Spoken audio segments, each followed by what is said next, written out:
Greetings, readers, and welcome to the second episode of our February 2026 Library News. February may be the shortest month of the year, but it's packed with reasons to slow down and savor what you love, whether that's a great book, a new idea, or a favorite library program. As winter lingers and Valentine's Day rolls around, this is the perfect time to reconnect with stories, learning, and your library community. In today's episode, we're plunging into our D-list, Love Actually. Leland is here with an awesome tech tip, and Emily is this month's staff spotlight. So grab something warm, get comfortable, and let's get started. And now for this month's D-list, Love Actually. Pride and Prejudice by Jane Austen, DB 50549. A comedy of manners concerning two of the five Bennet sisters, Elizabeth and Jane, and their courtships played out in the drawing rooms of Regency England. Elizabeth and her proud suitor, Mr. Darcy, spar verbally about their relationship and social circumstances. The sisters' comments on each other's romance help convey the author's views on life and love. The Time Traveler's Wife by Audrey Neffengar, DB 57102. Librarian Henry de Tamble first meets his future wife Claire when he is 28 and Claire is 20, but Claire has actually known Henry since she was 6. Henry suffers from chromio impairment, a disorder that catapults him sporadically through time, complicating the couple's enduring love. Tiny Beautiful Things by Cheryl Strayed, DB 75232. Author compiles selections from her advice column, published in the online magazine The Rumpus, addresses pain medication addiction, deadbeat dads, and relationship woes. Eat, Pray, Love by Elizabeth Gilbert, DB 61789. A successful young author, recently divorced, seeks distraction and solace during a year of travel. She describes finding culinary pleasure in Italy, aesthetic meditation at an ashram in India, and a love affair in Bali. The Rosie Project by Graham Simpson, DB 78150. Socially stunted geneticist Don Tillman embarks on an endeavor that he calls the Wife Project. As he quantifies the qualities of a perfect wife, he encounters Rosie, who seeks Don's help in identifying her real father.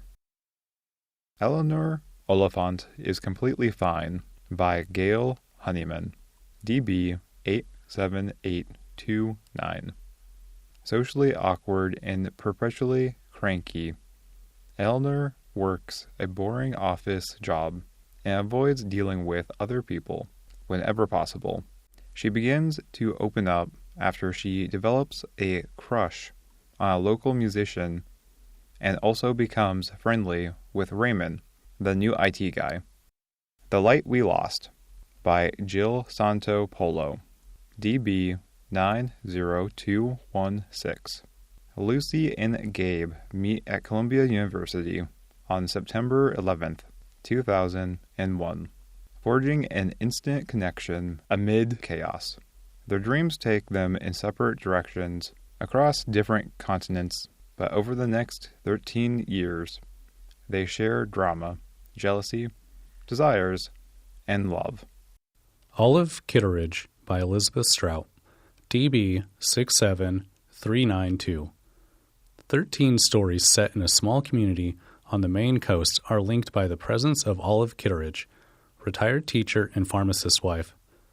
In Tulips, Olive struggles in the aftermath of her husband's stroke and with their son's response to his father's nursing home confinement. All About Love by Bell Hooks, DB 53589. Writing from her own experience, the outspoken feminist critic and educator re-examines the meaning of interpersonal relations and offers insight into society's flawed visions of love, contesting the conventional notion that the ideal love is infused with sex and desire. Hooks develops another model based on affection, respect, trust, and care. Major Pettigrew's Last Stand by Helen Simonson, DB 70760. Sussex, England, straight-laced, retired, and widowed Major Ernest Pettigrew gradually falls in love with an educated, British-born Pakistani widow, Mrs. Ali. Their beginning relationship must weather problems with younger family members, latent prejudice among the villagers, and a series of misunderstandings. The February magazine of the month is Consumer Reports. Published monthly and available in audio on cartridge and Bard download, the magazine features in-depth review of consumer products, evaluating quality, durability, and safety. It also covers general interest topics, including health and money management. Hello, it's Leland back with this month's tech tip. This month, I want to explain the difference between a Braille display and a Braille note taker. Let's get started. These terms come up often and can be confusing for anyone not familiar with electronic Braille devices. A Braille note taker is generally a Braille display that includes additional built-in features. Both Braille displays and Braille note takers can be used to read books in Braille, and both can connect to devices like phones, tablets, and computers to provide Braille output for screen readers. Where they differ is in the functionality. Braille note takers include built-in programs that allow you to create and edit notes, similar to Microsoft Word or Notepad. Many Braille note takers also include features like calculators, web browsers, and other productivity tools. Our NLS e-reader is a Braille display, meaning it is primarily used for reading Braille. However, you can still do a lot with an e-reader, such as copying books from a Braille cartridge, connecting to NLS Bard, Bookshare, and Newsline to download books directly, and using it with screen readers to add Braille output. The e-reader also has a built-in clock that lets you check the time and date. If you want to read your own notes on the e-reader, you'll need to create them on another device and then transfer them using a USB cable, thumb drive, or SD card. I hope that helps, and I'll catch you in next month's Tech Tip. Hi everyone, this is Emily. For this month's Staff Spotlight, I chose the book East of Eden by John Steinbeck, DB 17082. John believed this book was his greatest achievement, the book he poured everything into, and it's easy to see why. It's an epic family saga set in California's Salinas Valley, where the author grew up. Over 2 generations, it follows the Hamiltons, who are loosely based on Steinbeck's own relatives, and the more troubled Trasks. Drawing from the story of Cain and Abel, it explores the timeless struggle between good and evil in everyone. It shows how jealousy, rejection, and the feeling of being unloved can drive people to dark places. But the author refuses to let that be the end of the story. Instead, he emphasizes our capacity for choice and growth. One of the most powerful ideas and a central theme of the book comes from a wise character named Lee, who introduces us to the Hebrew word timshel, which means thou mayest or you may.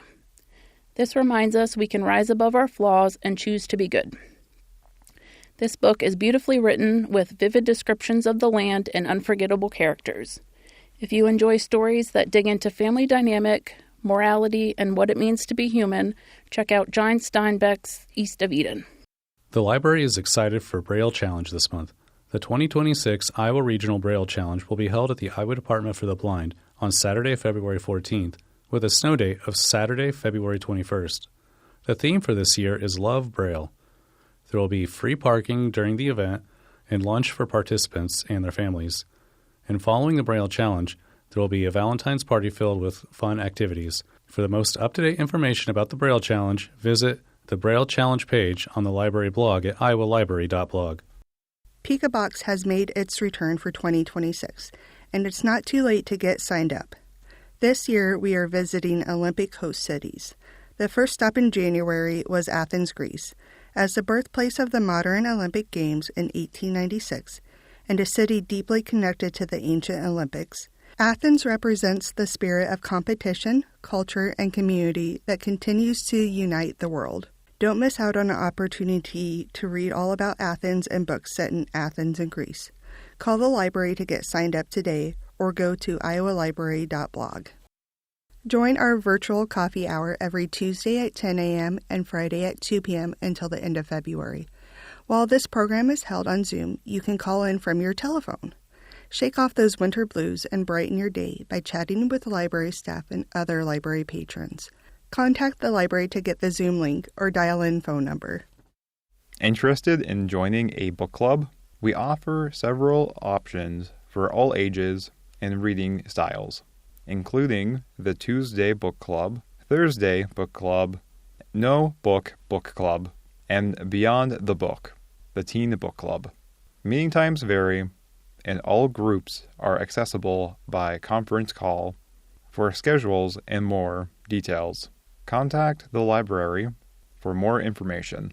No matter what your age or interests, there's a book club waiting for you. And don't forget about all of our wonderful youth programs, Crafting Your Story, Beyond the Book, Teen Book Club, Makerspace Mondays, and Braille Babies. These can be a great resource during winter months when cold weather, snow, and shorter days make it harder to leave the house. They offer flexibility, learning opportunities, and social connection, all from the comfort of your home. Contact Denise Bean, Youth Services Librarian, or the library for more information on these programs. NLS's Smart Speaking to the Smart Speaker will be held Thursday, February 19th at 6 p.m. And All That May E-Read will be held Tuesday, February 24th at 6 p.m. All programs are held via Zoom, and the topics have not been released yet. Check our blog, iowalibrary.blog, for updated information. Contact the library to get more information or go to www.loc.gov/NLS. Please don't hesitate to contact the library with any questions or comments at 515-281-1323 or by email at library@blind.state.ia.us. The library is open Monday through Friday, 8 a.m. to 4:30 p.m. Happy reading!